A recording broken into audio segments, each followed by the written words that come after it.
Okay, so cardiovascular changes that occur with hypothermia, I think the people who use it routinely are aware that the heart rate slows down somewhere between 14 and 45 beats per minute, and that some small percentage of babies end up with heart rates even lower than 80 beats per minute. But as many other things do with these infants, they return to normal with rewarming. In adult data, there is a decrease of 7% in cardiac output for every 1 degree Celsius of central cooling, with concomitant decreases in oxygen consumption. Despite these changes in cardiac output, most neonatal studies show no increased need for pressor therapy. This is cardiac output during hypothermia and then during rewarming. On the left side, you see at 33 degrees Celsius, you have a diminishing cardiac output, but then with rewarming, it returns to normal. This is in all babies.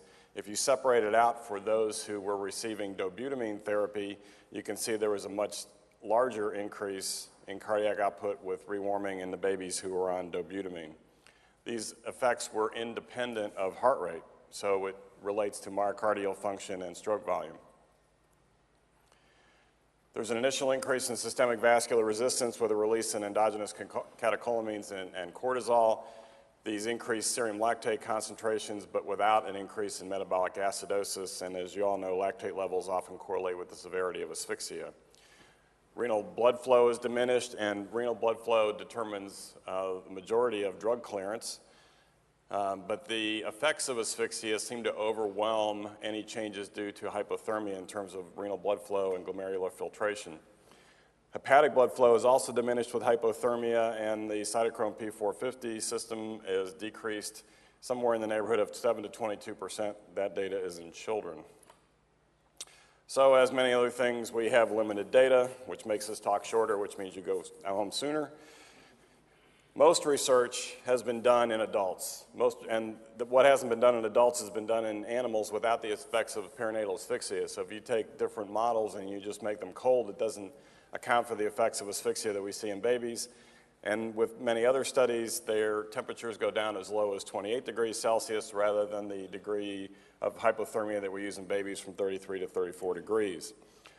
Thankfully, the Pharmacologic study is a prospective 3-year study now underway in the Netherlands, and hopefully there'll be much more information coming out when that is done. And Flores, what's the completion date?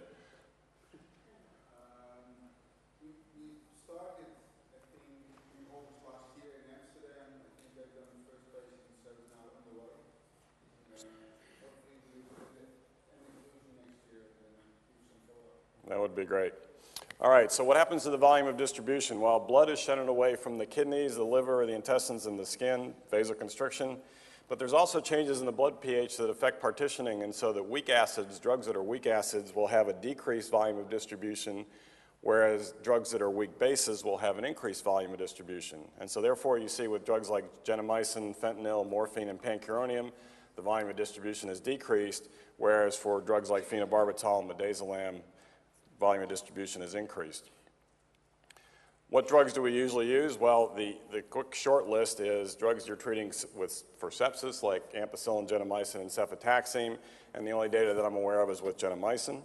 There's a treatment of seizures, phenobarbital, fosphenytoin, topiramate, levetiracetam, and lidocaine. There'll be data coming with lidocaine soon, again from the Netherlands. The data so far is for phenobarbital and topiramate in neonates. And then because these babies need analgesia, morphine, fentanyl, and midazolam.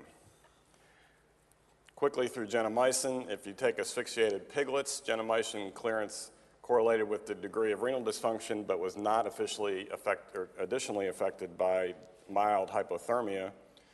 The clinical correlates for that in babies are that gentamicin clearance correlates with creatinine clearance, and you can see in this study that here is the open circle hypothermia day 2, hypothermia day 3 are the circles, the triangles are normothermia, and the correlation between plasma creatinine on the horizontal axis and gentamicin clearance, or excuse me, serum gentamicin concentrations, it goes with creatinine values and not with hypothermia. If you separate it out a different way and look at the trough serum concentrations for gentamicin, the little dotted line down there, you can see that, again, hypothermia had no effect on the babies with elevated serum trough concentration, suggesting that the degree of asphyxia was what drove gentamicin clearance. So my recommendations for right now are to use a normal loading dose of gentamicin, despite the evidence for a decreased volume of distribution, but because of the diminishment in renal function, check the serum concentration at 24 hours after the first dose before you administer the next dose. What about phenobarbital? Well, the volume of distribution in phenobarbital is quite variable. So 2 studies, one from the 80s and one more recent, shows a wide range, 0.6 to 1.3, 0.3 to 1.2. So your average is somewhere in the 0.7 to 1 range, but again, wide variation, with no correlation between volume of distribution and gestational age or birth weight. From animal models, we know that volume of distribution increases with acidosis, and so severely asphyxiated babies who undergo hypothermia before their acidosis clears will have a higher volume of distribution for phenobarbital. And then if you look at patients who undergo hypothermia, you can see that their volume of distribution is significantly higher than those patients with normothermia. Patients who are receiving dopamine for pressor therapy are going to have higher volume of distribution for phenobarbital than without the dopamine. So the combination of hypothermia and dopamine therapy will increase the volume of distribution of phenobarbital and may lead to the need for higher doses. What do we know about clearance? Only from children who are undergoing hypothermia for traumatic brain injury, there was a significant decrease in the urinary excretion of the metabolite of phenobarbital, hydroxyphenobarbital, in patients undergoing hypothermia, and a relative increase in the urinary excretion of the parent compound, suggesting that metabolism has decreased, so therefore you have more parent drug excretion and less metabolite excretion. So the only clinical study we have was from Italy that was published last year, suggesting that despite the changes in volume of distribution and metabolism, you can use your traditional loading doses of 20 to 40 milligrams per kilogram and your traditional maintenance doses of 1.5 to 2.5 milligrams per kilogram every 12 hours. But we're going to repeat this over and over again. You monitor serum concentrations closely. In this Italian study, the babies who were on the higher maintenance dose, 2.5 milligrams Q12, their maintenance levels were, steady state levels were roughly 30 milligrams per liter. The babies who were on the lower maintenance dose, 1.5 milligrams Q12, their steady state levels were in the 20 to 25 micrograms per milligram per liter range.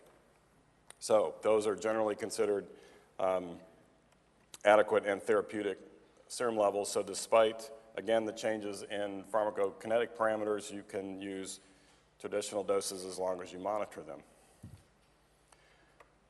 Babies who receive phenobarbital dosing prior to the induction of hypothermia actually had a significantly lower temperature than those who got it afterwards. So if you load a baby with phenobarbital and then place the baby on hypothermia, you may overshoot the esophageal temperature you're going for, and those babies are more likely to get colder faster. Does this reflect a reduced metabolic rate or some kind of thermogenic response? We don't know. In this study, which was just published this year, the early phenobarbital group, or those that got it prior to induction, also had a lower pH, which may have affected that. What about morphine? Well, babies who are undergoing hypothermia may be uncomfortable, they may shiver, they may have other signs of stress responses, and therefore most people will use narcotic analgesia. Morphine, as I mentioned before, has a decreased volume of distribution, somewhere in the neighborhood of 10 to 35%, and decreased hepatic clearance because of reduced activity of UDP glucuronidase transferase. In the TOBY study, 16 babies in the TOBY study got a loading dose of morphine of 50 to 150 micrograms before 6 hours of age, and then they had a maintenance infusion in a fairly typical range for morphine. The infusion rate was adjusted on clinical grounds alone, signs of discomfort meaning movement or irritability or tachycardia, and then they stopped it if the baby was extubated. And you can see that the morphine serum concentrations were significantly higher in the hypothermia group. And if you use 300 nanograms per ml as a roughly too high level, then more babies, significantly more babies in the hypothermia group had high levels compared to the normothermia group. Not only did the higher concentrations of 300 nanograms per ml occur more often with hypothermia, but also with the higher infusion rates, above 10 micrograms per kilogram per hour.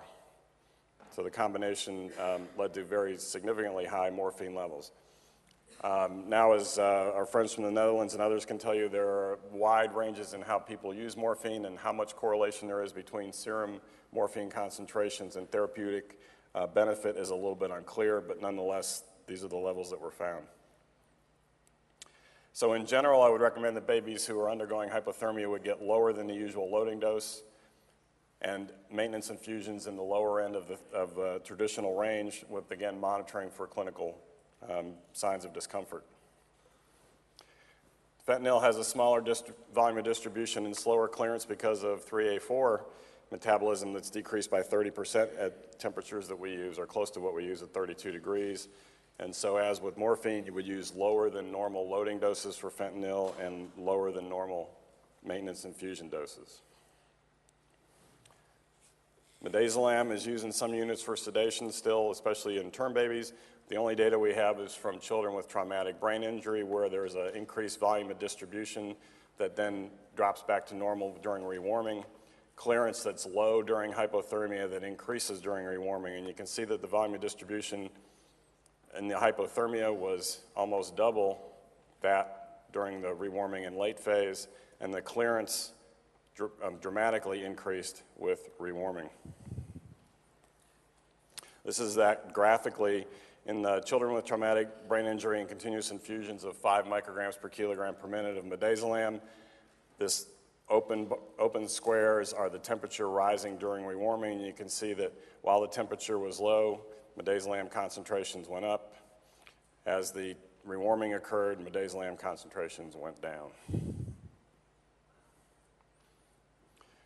So the considerations to remember are, one is that volume of distribution is going to change. It may go up, it may go down depending on the drug and depending on the initial changes that occur during hypothermia. Clearance will improve to somewhat near normal, again depending on the degree of asphyxia, approximately 6 hours after normothermia. While a baby is undergoing hypothermia during that 72-hour window, beware that there is likely to be drug accumulation. So during the rewarming phase, you may have things like apnea, respiratory depression, because the affinity for opioid receptors for morphine and fentanyl also changes during rewarming. And so if you have drug accumulation and then you have a change in receptor affinity, you may end up with more respiratory depression and have difficulty either with extubation or maintaining that. I want to point you to 2 studies that are worthwhile if you want to go through a catalog of the animal studies that have been done and some of the adult studies, again, with conditions that are different than what we're used to. One of them is co-authored by Flores over here, and another one was just published last year in the Clinics of Perinatology by the group at the University of Virginia that not only walks you through the physiologic changes that occur with hypothermia, but also some pharmacologic considerations.